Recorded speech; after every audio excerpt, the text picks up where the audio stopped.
Kita pelajari yang pertama dulu dari 4 hal tadi itu, yaitu yang pertama adalah tulang atau rangka. Anak-anak, sebetulnya tulang dan rangka itu berbeda. Sebetulnya rangka itu adalah gabungan dari tulang-tulang. Jadi tulang-tulang itu menyusun rangka manusia atau rangka tubuh manusia. Jadi tulang itu tersusun menjadi sebuah nama yang namanya adalah rangka. Jadi rangka itu sebetulnya kumpulan dari macam-macam tulang. Tetapi dalam hal ini sementara kita buat sama dulu bahwa tulang itu sama dengan rangka. Nah, anak-anak, kalian bisa membuka buku paketnya mulai halaman 23 bagian rangka, kemudian halaman 24, halaman 25, 26 itu membahas tentang tulang dan rangka. Jadi nanti kalau penjelasan Pak Mansur ini, PowerPoint Pak Mansur ini kurang jelas, kalian bisa membacanya di buku paket yang dimulai dari halaman 23 sampai dengan 26. Kemudian di halaman 27 itu nanti ada semacam penugasan di dalam buku paket. Kalian disuruh menyebutkan contoh-contoh tulang panjang, tulang pendek, tulang pipi, tulang tak beraturan, dan seterusnya. Kemudian itu di buku paket sebagai literatur kita. Kemudian di buku LKS yang kebetulan mungkin saat ini kalian belum menerimanya atau belum memilikinya. Jika nanti sudah memiliki buku LKS, kalian bisa buka di halaman 4 dan seterusnya. Itu nanti ada ringkasan materi tentang apa itu tulang dan apa itu rangka. Anak-anakku, tulang tentu kalian sudah sering mendengar, sering menulis, bahkan di SD barangkali kalian juga sudah pernah menerima informasi atau pelajaran tentang tulang. Tetapi kalau kita disuruh mendefinisikan, disuruh mengartikan, itulah terkadang kita mengalami kesulitan. Tulang itu apa? Ya. Anak-anakku yang saya banggakan, rangka merupakan susunan berbagai macam tulang, otot, dan sendi yang saling bekerja sama untuk menimbulkan pergerakan. Jadi itu pengertian dari rangka. Saya ulangi lagi. Rangka merupakan susunan berbagai macam tulang. Jadi rangka itu tersusun dari macam-macam tulang yang tadi sudah sempat disinggung oleh Pak Mansur. Jadi tersusun berbagai macam tulang, otot, dan sendi yang saling bekerja sama untuk menimbulkan pergerakan. Jadi misalkan saja kalian sedang berlari, kalian menendang bola, kalian menulis, itu sebetulnya ada kolaborasi, ada perpaduan dari macam-macam gerak, yaitu gerak tulang, kemudian otot, kemudian sendi. Mereka bekerja sama sehingga menimbulkan sebuah pergerakan yang kita lakukan. Jadi itulah tulang atau rangka. Kemudian sebetulnya fungsi tulang bagi tubuh manusia itu apa? Nah, di halaman 24 buku paket itu sudah dituliskan atau sudah diberikan kalian di sana bahwa fungsi utama tulang bagi tubuh itu ada 4. Yang pertama, memberikan bentuk pada tubuh dan menopang tubuh kita. Jadi memberi bentuk pada tubuh kita. Jadi tubuh kita itu ada yang besar, ada yang kecil, ada yang tinggi, ada yang pendek. Itu sebetulnya yang memberikan bentuk itu sebetulnya adalah pada bagian tulang kita dan menopang tubuh kita. Jadi kita bisa berdiri tegak, kita bisa berlari dengan kencang, itu sebetulnya adalah karena kita memiliki tulang. Makanya fungsi tulang itu adalah menopang tubuh kita. Kemudian fungsi yang kedua, bahwa tulang itu melindungi organ dalam.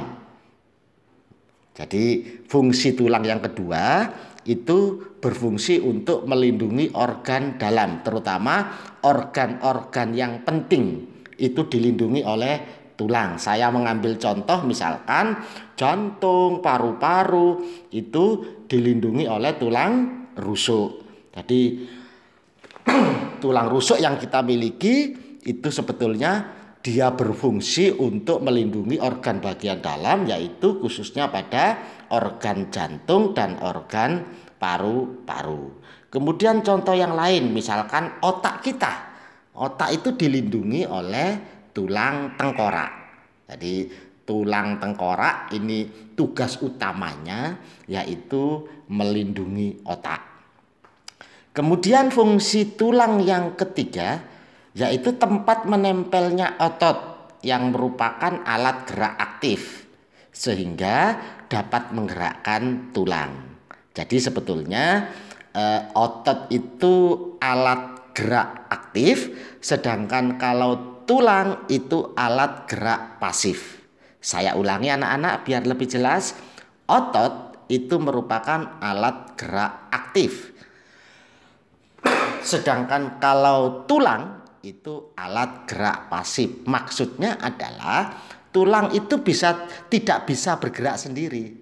Jadi tulang itu tidak bisa bergerak sendiri, melainkan tulang itu bergerak karena tulang itu ditempeli oleh otot, dan ototnya yang bisa bergerak. Karena otot tadi itu menempel di tulang, maka kalau ototnya bergerak secara otomatis tulangnya juga ikut bergerak. Jadi sebetulnya tulang itu tidak mampu dia bergerak sendiri, karena ototlah yang bisa bergerak sendiri dan otot tadi itu menempel di tulang, sehingga kalau ototnya bergerak maka tulang pun juga ikut bergerak. Jadi itu adalah fungsi tulang yang nomor 3. Kemudian fungsi tulang yang nomor 4, pada jenis tulang tertentu, misalkan saja seperti tulang paha, tulang juga berfungsi sebagai tempat pembentukan sel darah merah. Jadi pembentukan sel darah merah itu juga terjadi pada tulang. Kemudian sel darah merah dibentuk di bagian sumsum tulang.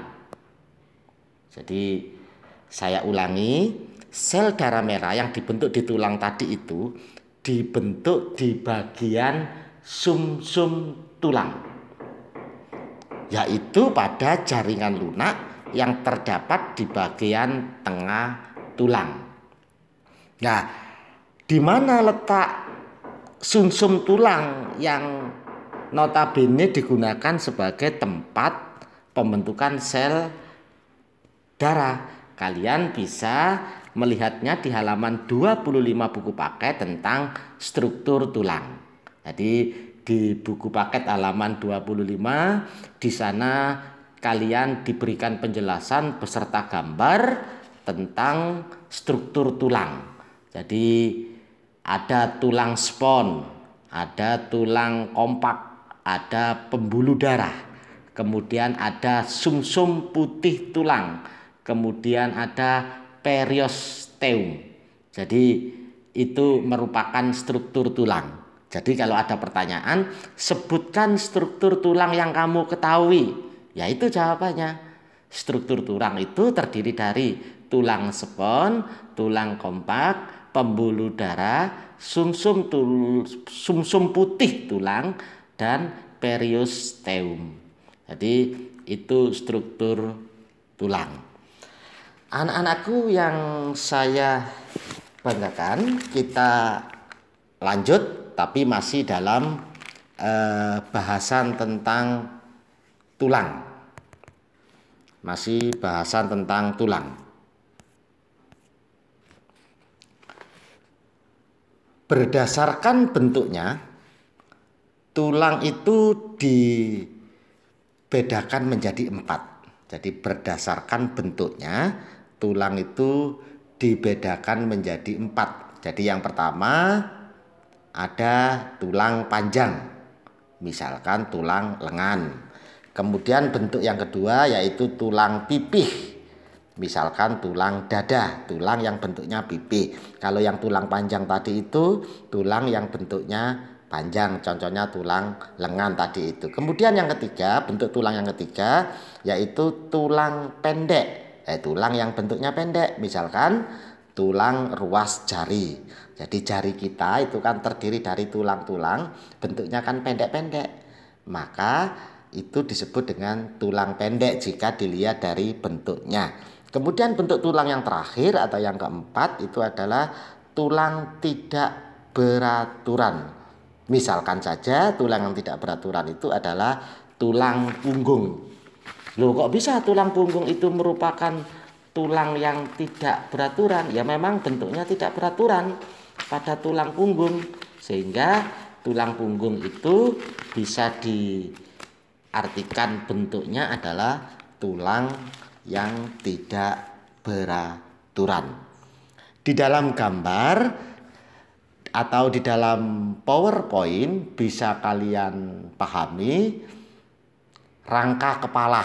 Nah, itu rangka kepala itu terdiri dari apa saja. Di sana bisa kalian baca sendiri. Ada tulang ubun-ubun. Jadi itu yang bagian belakang dari kepala kita, itu tulang ubun-ubun. Kemudian ada tulang kepala belakang, posisinya di situ.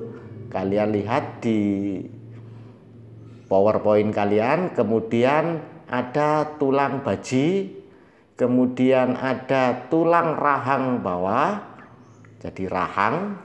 Kemudian ada tulang rahang atas, jadi rahang bagian bawah disebut tulang rahang bawah. Kalau rahang bagian atas itu disebut dengan tulang rahang atas. Kemudian ada tulang pipih. Jadi di pipih kita ini, pipih kiri kanan ini pipih kita itu kalau kita raba, kita pegang, itu ada tulangnya. Nama tulangnya yaitu tulang pipih. Kemudian ada tulang hidung. Jadi hidung kita kalau kita pegang yang agak keras itu kan tulang. Itu namanya adalah tulang hidung. Kemudian di atasnya tulang hidung itu ada tulang air mata. Jadi tepatnya di kelopak mata itu ada tulangnya. Nama tulangnya disebut dengan tulang air mata. Kemudian ada tulang dahi. Ya, dahi kita ini kita pegang itu sangat keras, itu berarti tulang. Nama tulangnya yaitu tulang dahi. Kemudian ada tulang pelipis. Jadi bagian paling samping di bawahnya tulang pipi itu ada yang namanya tulang pelipis. Jadi itulah nama-nama tulang yang ada di dalam kepala manusia. Coba kalian hitung ada kira-kira ada berapa itu tulang. Bisa kalian hitung sendiri dengan melihat gambar yang ada di dalam PowerPoint. Itu sudah jelas macam-macam tulang. Akan tetapi sebetulnya di dalam tubuh manusia itu, manusia dewasa itu terdiri dari 206 tulang. Saya ulangi, pada manusia dewasa itu terdapat 206 tulang. Jadi nanti kan di tulang kepala saja itu berapa, kemudian tulang di rangka badan itu berapa, kemudian tulang di rangka anggota gerak baik gerak atas maupun gerak bawah itu berapa, itu bisa kalian lihat sendiri nanti. Jumlah totalnya yaitu ada berapa tadi? 206 tulang.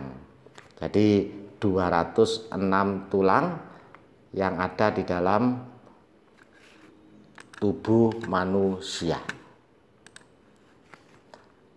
Kemudian